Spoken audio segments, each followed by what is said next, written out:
Mahabol ko to. Mahabol ko to. Ngayon pa naman yung deadline. Di bali, matatapos na ako. Matatapos na!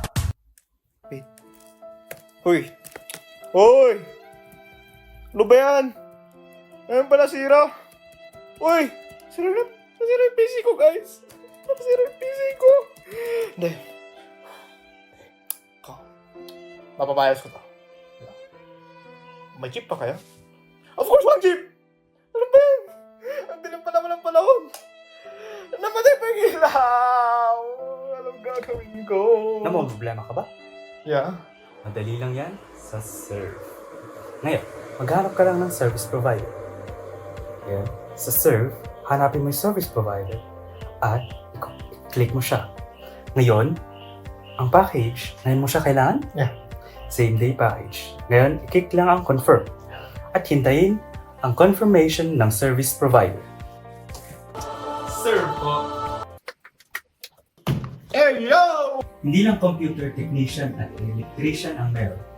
Meron din mga beautician, mga nag-aayos ng kotse, mga tutor, at marami pang iba. Serve po. Bilis, tapos mo agad? Oo. Galing, matatapos ko na yung 7 ko agad. Hindi lang kami sa Central Luzon. Balak din namin mag-expand sa Baguio at sa Pangasinan. Serve is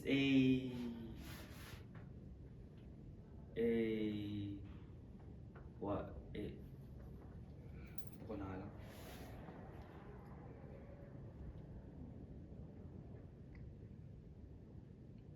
Na-confirm na.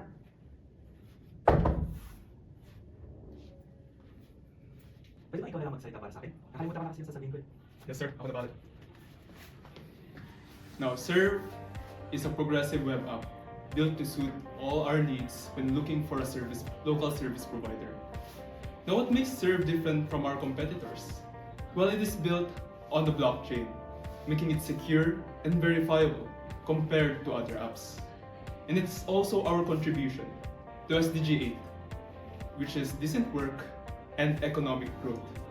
And prior to the development of our app, we've actually reached out to multiple people, clients and local service providers themselves. And the results are staggering. They want this kind of application to help them make their life more efficient and convenient. Yes, sir!